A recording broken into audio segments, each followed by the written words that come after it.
اس طرح تو یہاں تک جو ہم پہنچے ہیں بڑے مسائل کے بعد پہنچے ہیں, تو مسئلے بھی حل ہوتے رہے, سارے سیٹ اپ چلتا رہا ہے فلیتے پلیتوں میں. الحمدللہ ہم کبھی بھی اسی وجہ سے آج تمیز سے بیٹھے, ورنہ آج میں عاملوں سے رابطے کرتا, خود عامل بن چکا ہوتا. اب میں یہاں بیٹھ کے بیان کیا کر رہا ہوتا, آپ کے سر پہ بال نہیں ہے, میرے پاس ایک, آپ نماز کے بعد بیٹھے ہیں ویسے آپ کے سر پہ ایک مثال دے رہا ہوں, یہ 200 روپے کا, یہ اب آپ اس تعویذ کو لے کے سر کی مالش کر رہے ہوتے, بال نے پھر بھی نہیں نکلنا, الو بنا. اور مجمع آپ دیکھتے کروڑوں کا ہوتا ہے, یہاں پہ لاکھوں. عمران خان کے جلسے کو لوگ بھول جاتے اتنا. اور نوٹ جو ہم چھاپتے تو وہ غلطی سے میرے اکاؤنٹ میں 20,000 نہیں بھیجتا, وہ جان کر ہمارے اکاؤنٹ میں 40,000 بھیجتا. ٹھیک ہے نا, یہ ہوتا ہے. تو اس لیے مسئلوں کا حل صرف اللہ کے پاس ہے.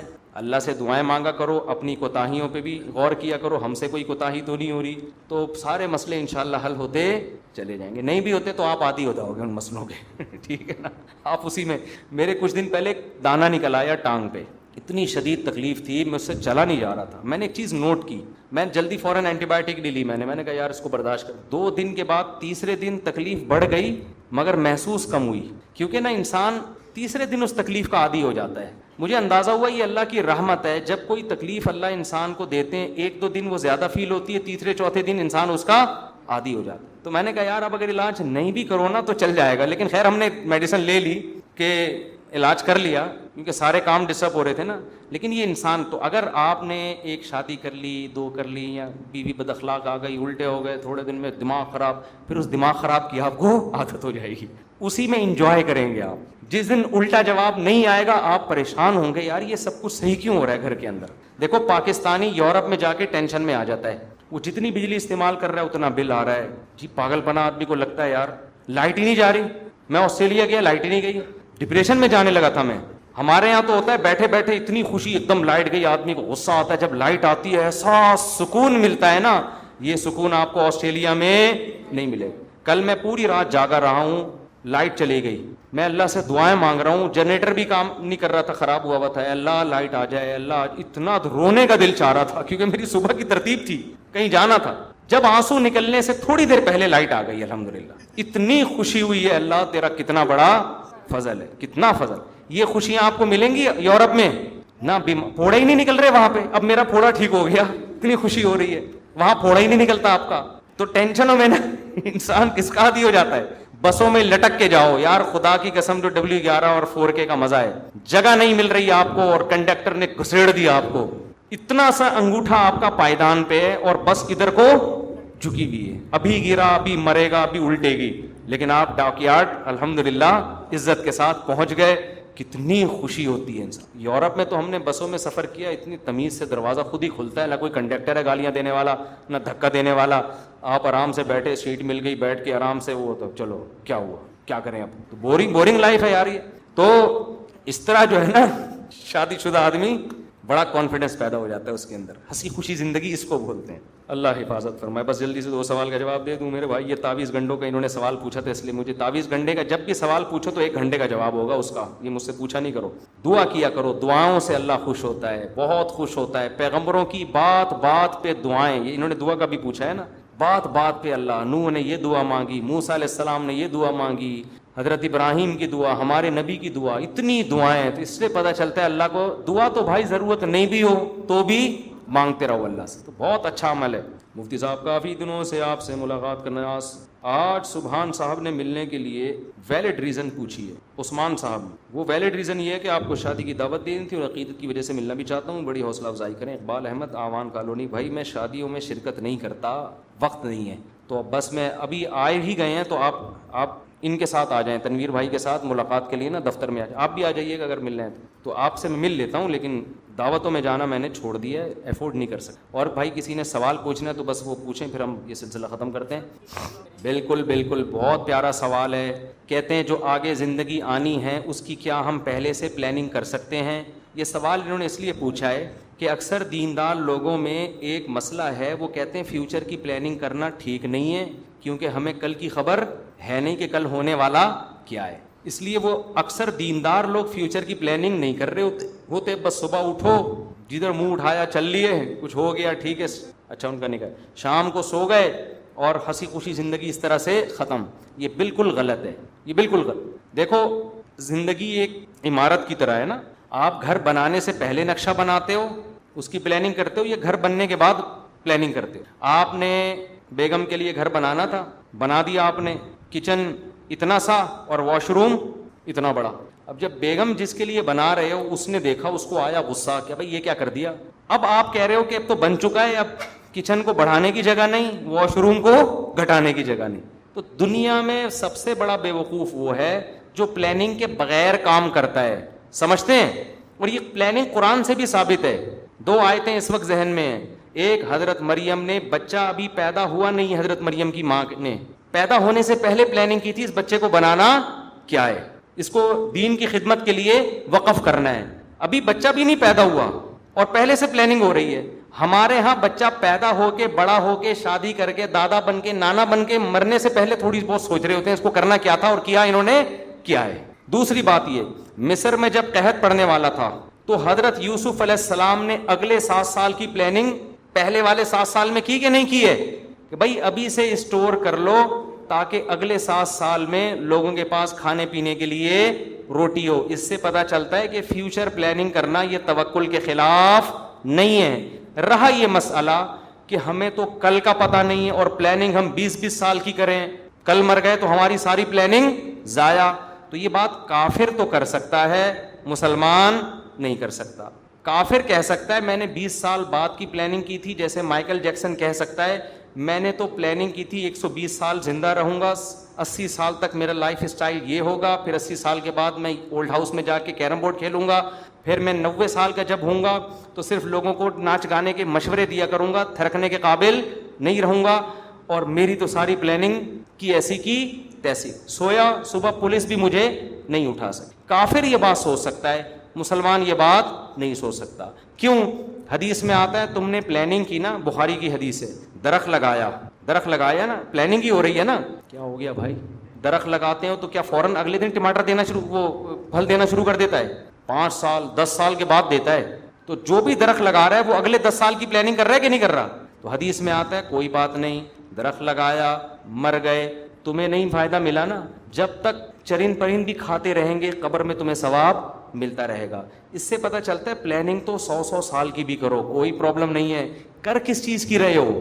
ایسی چیز کی کرو جس کا آپ کو بھی فائدہ ہو, آپ فائدہ نہ اٹھا سکے تو انسانیت کو اور اللہ کی مخلوق کو فائدہ ہو. انگریز ان چیزوں کو نہیں سوچتا, وہ کہتا ہے بس پلاننگ کرو فائدے کے لیے, اس میں اللہ نہیں ہوتا اس کی ڈکشنری میں. حضرت مریم کی ماں نے پلاننگ کی تھی, بچہ پیدا ہوگا, دین کی خدمت کے لیے وقف کروں گی, اگر وہ بچہ ماں کے پیٹ میں ضائع ہو جاتا ثواب پھر بھی مل جاتا کہ نہیں؟ ان کی پلاننگ پوری ہو گئی. اشکال کا جواب مل گیا. تو پلاننگ کے بغیر زندگی نہیں گزارنی چاہیے. مسلمانوں میں دیکھو, اور پھر سارے مرتے تھوڑی ہیں. 100 مسلمان فیوچر کی پلاننگ کریں گے کہ ہم نے یہ کرنا ہے, کسی نے آرمی میں آفیسر بننا ہے, کسی نے جج بننا ہے, کسی نے سیاستدان بننا ہے تاکہ میں ملک میں انقلاب لے کر آؤں. 1 لاکھ لوگ پلاننگ کریں گے تو کتنے مر جائیں گے؟ 10,000 مر جائیں گے, 90,000 تو پہنچیں گے نا. اور اگر وہ 1 لاکھ یہ سوچیں یار کیا ضرورت ہے پلاننگ کرنے کی, ہو سکتا ہے کل مر جائیں, تو جو 10 مر گئے بالفرض اور 90 بچ گئے وہ کسی کام کے نہیں ہوں گے. وہ صرف بائکوں میں ویلیاں لگائیں گے, ڈبو کھیلیں گے, گٹکے کھائیں گے, پان کھائیں گے, جو کہ ہو رہا ہے. بھائی کدھر ہے نکاح والے, کہاں ہیں؟ جلدی سے ان کا نکاح پڑھاؤ, دولہا بہت لیٹ ہو گیا یار, کب سے بیٹھے ہوئے ہیں, تو آپ مجھے پہلے کہہ دیتے نا. ولید کہاں ہیں؟ مفتی صاحب ہمارے ملک کے حالات آپ کے سامنے ہیں, کیا ہم ان حالات کیا سرسری لیں؟ کیا ہمارے ملک کے حالات سری لنکا کے ہو گئے تو کیا ہوگا؟ وہی ہوگا جو سری لنکا میں ہوا ہے. پبلک نکل کے اپنے حکمرانوں کو کوٹے گی پیٹے گی. اس وقت ہمارے ملک کو بالکل گروی کر دیا گیا ہے ڈالر کی وجہ سے, ہم قرضوں کی وجہ سے ہمارے بچے بھی قرضوں تلے ڈب گئے ہیں. کہ عوام الناس کو اس بات پر متفکر کرنا تاکہ لوگ اللہ تعالیٰ کی طرف متوجہ. عوام کو بندہ ملا تھا, عوام نے جو بندے کا حشر کیا ہے وہ سب کے سامنے. پھر میں کچھ بولوں گا تو پھر مسئلہ خراب ہو جائے گا, پھر ہم تو نہ ادھر کے رہتے ہیں نہ ادھر کے رہتے ہیں. عوام کو عادت ہے وہی پرانوں کو. اب آپ کو اگر امید ہے زرداری سے کہ وہ آ کے ملک میں بہت زبردست سدھار پیدا کریں گے تو آپ ان کے اتحادی بنیں, ان کو پروموٹ کریں, تو انشاءاللہ ملک میں انقلاب زرداری صاحب کے ذریعے آ جائے. تو یہ ہمارا قصور نہیں ہے بھائی, یہ جیسا دیس ویسا بیس. اچھا ایک بات خوب اچھی طرح سمجھ لیں, اصولی بات ہے. دیکھو میں کبھی ممبر پہ نہ کسی کے کام کی تعریف تو کرتا ہوں, کسی سیاستدان کا نام لے کر اس کی حمایت نہیں کرتا کہ یہ اچھا ہے یا یہ برا ہے. کام اچھا کرے گا تو اس کی میں تعریف کر دیتا ہوں. اس پر لوگ مجھے اعتراض کرتے ہیں. حالانکہ حضرت مفتی تقی عثمانی صاحب نے بھی عمران خان کے اچھے کاموں کی تعریف کی. ان کی ٹویٹ موجود ہے. عمران خان نے جنرل اسمبلی میں تقریر کی, مفتی تقی صاحب نے بھی تعریف کی ہے. انہیں کچھ نہیں کہہ رہے, اچھی بات ہے, نہ کہیں, وہ تو بہت بڑے آدمی. ہمیں پتہ نہیں کیا کیا بنا کے پیش کر دیا بعض لوگوں نے. تو یہ غلط ہے بھائی. آپ کلپ ہمارے خلاف بنا رہے ہو تو ان کے خلاف بھی بناؤ نا, لیکن آپ کو پتہ ہے ان کے خلاف بناؤ گے تو ایسے جیسے چاند پہ تھوکنا, اپنے ہی منہ پہ آئے گا. ہماری تو کوئی اوقات نہیں ہے, تو جو ملتا ہے اٹھ کے ہمارے خلاف کلپ بنانے لگتا ہے. تو حضرت مفتی تقی صاحب بھی جو کام عمران خان نے اچھے کیے ہیں اسلامو فوبیا کے بارے میں, مفتی تقی عثمانی صاحب کا ٹویٹ موجود ہے. تو آپ غلو نہ کرو, کسی کی مخالفت میں حد سے تجاوز مت کرو, یہ ہم آپ سے کہتے ہیں. دوسری اور آخری بات, پھر میں آپ کی شادی کرا رہا ہوں پلیز, بس یہ آخری بات. اس بہانے آپ بھی سن لیں گے نا, شادی کے بعد تو 6 مہینے تک آپ بھی مارکیٹ سے شارٹ ہو جائیں گے. 6 مہینے بعد پتہ چلے گا ڈالر کہاں سے کہاں پہنچ گیا دولہا کو. 6 مہینے تک دولہا کو ڈالر کا پتہ نہیں چلتا. دیکھو, جب بھی کسی سیاستدان کے حق میں یا مخالفت میں تبصرہ کرو, خوب سن لیں. جو میں ابھی تجزیہ کر رہا ہوں نا, اگر آپ میچور ہوں گے نا تو 20 سال کے بعد آپ کا بھی یہی تجزیہ ہوگا. کبھی کسی سیاستدان کی حمایت یا مخالفت صحافیوں کو سن کے نہیں کرو. صحافیوں کو سن کے, صحافیوں میں سب نہیں, زیادہ تر پیڈ ہوتے ہیں. یقین نہ آئے, ایک صحافی کا 2 مہینے پہلے کا انٹرویو دیکھ لو, 2 مہینے بعد کا دیکھ لو. 2 مہینے پہلے وہ جس کو فرشتہ قرار دے رہا ہوگا, 2 مہینے بعد اس کو دجال قرار دے رہا ہوگا. یہ یو ٹرن لیتے رہتے ہیں, پلٹتے رہتے ہیں. کووڈ-19 میں نے بہت سننا شروع کیا تھا, جب کووڈ آیا تھا نا, صحافیوں کی رپورٹیں روزانہ بدل رہی تھیں. جو پالیسی ہوگی ویسے اس کے حساب سے یہ بیان دیتے ہیں. یہ ان کو لفافے ملتے ہیں, ان کی پالیسی ہوتی ہے. اللہ ماشاءاللہ چند ایسے ہیں جو حق پرست ہیں, ان کو اس سے کوئی غرض نہیں ہوتا, لیکن وہ مارکیٹ میں کیا ہے, کم ہے, کیونکہ حق پرستی پہ اتنا پیسہ ملتا نہیں ہے.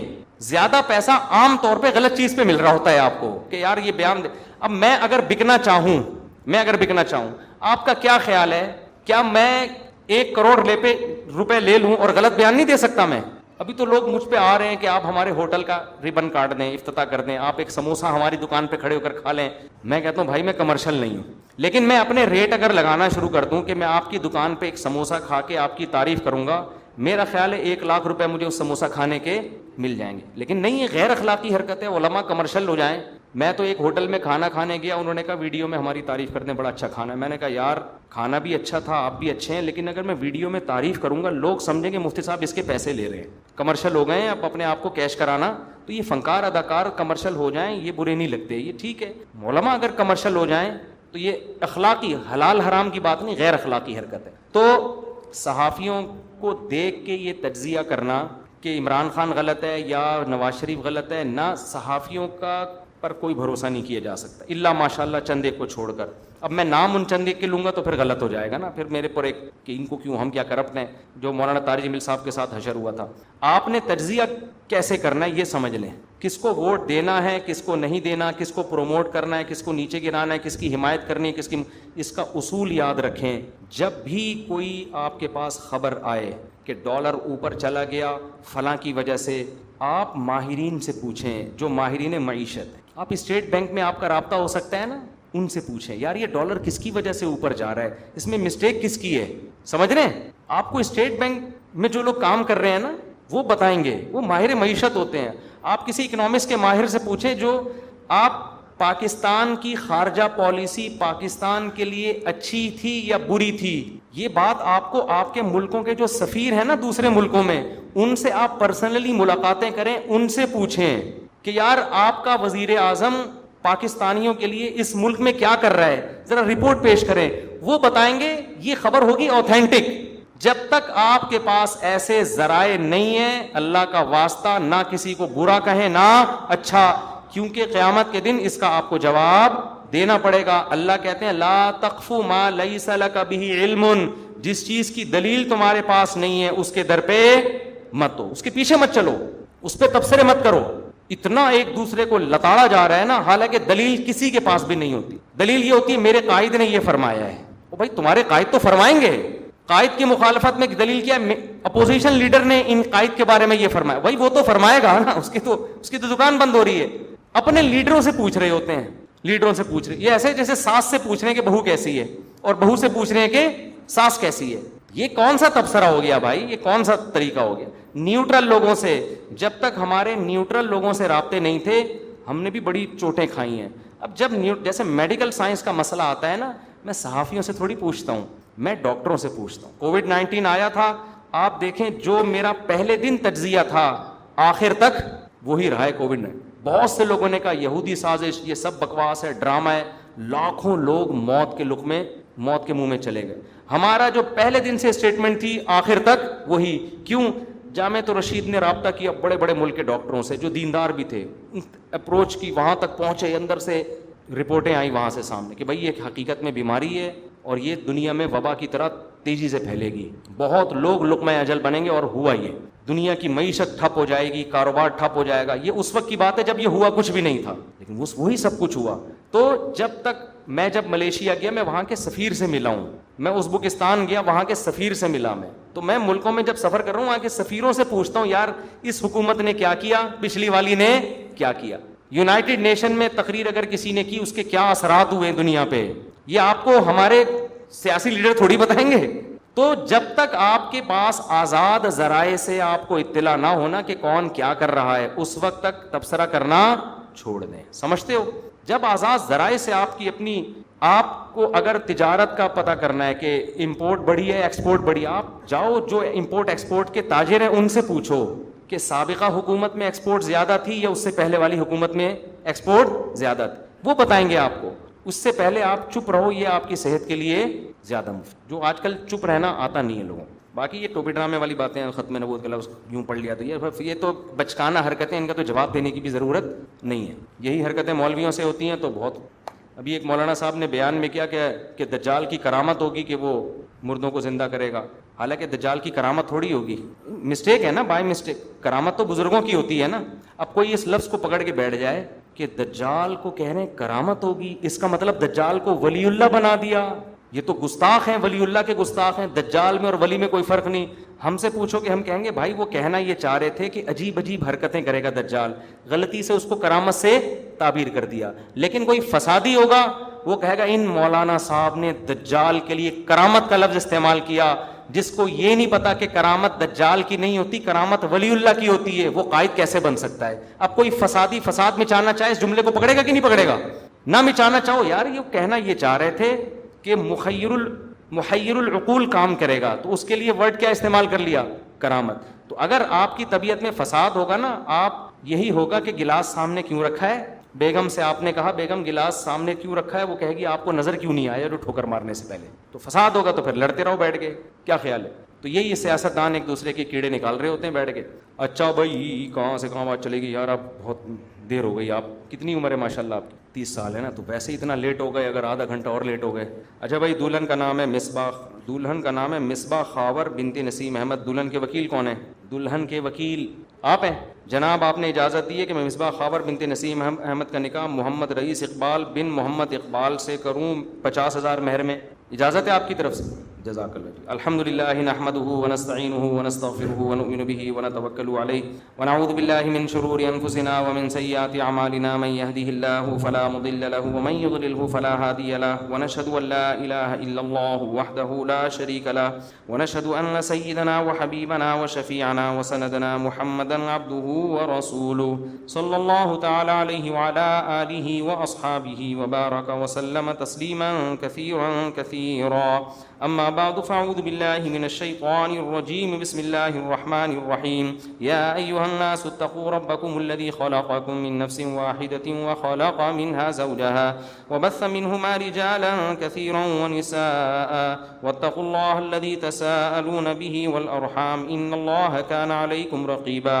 وقال تعالى يا أيها الذين آمنوا اتقوا الله وقولوا قولا سديدا يصلح لكم أعمالكم ويغفر لكم ذنوبكم ومن يطع الله ورسوله فقد فاز فوزا عظيما. وقال النبي صلى الله عليه وسلم النكاح من سنتي وقال فمن رغب عن سنتي فليس مني. وقال النبي صلى الله عليه وسلم تزوجوا الودود الولود فإني مباهي بكم الأمم. وقال النبي صلى الله عليه وسلم تزوجوا ولا تكونوا كرهبان النصارى. جناب محمد رئیس اقبال ولد محمد اقبال، میں نے آپ کا نکاح 50,000 روپے مہر میں مصباح خاور بنت نسیم احمد سے کیا. آپ نے اس نکاح کو قبول کیا؟ تھوڑا زور سے نا. جزاک اللہ. دعا کریں جی اللہ تعالیٰ برکت دے. الحمدللہ رب العالمین والعاقبۃ للمتقین والصلاۃ والسلام علی رسولہ الکریم وعلی آلہ وصحبہ اجمعین. اے اللہ اس نکاح کو اپنے دربار میں قبول فرما. اے اللہ زوجین کو اس کی برکتیں تا دم حیات نصیب فرما. آپس کے اختلاف انتشار سے، لڑائی جھگڑوں سے، ہر قسم کے شر فساد سے اللہ ان دونوں کی حفاظت فرما. اے اللہ اس نکاح کو دونوں کے خاندانوں میں جوڑ کا ذریعہ بنا، محبت الفت کا ذریعہ بنا. جس کی جو جائز مراد ہو اللہ اس کی مراد کو پورا فرما. ربنا آتنا فی الدنیا حسنۃ وفی الآخرۃ حسنۃ وقنا عذاب النار. صلی اللہ تعالی علی خیر خلقہ محمد وعلی آلہ وصحبہ اجمعین برحمتک یا ارحم الراحمین. اللہ بہت مبارک ہے.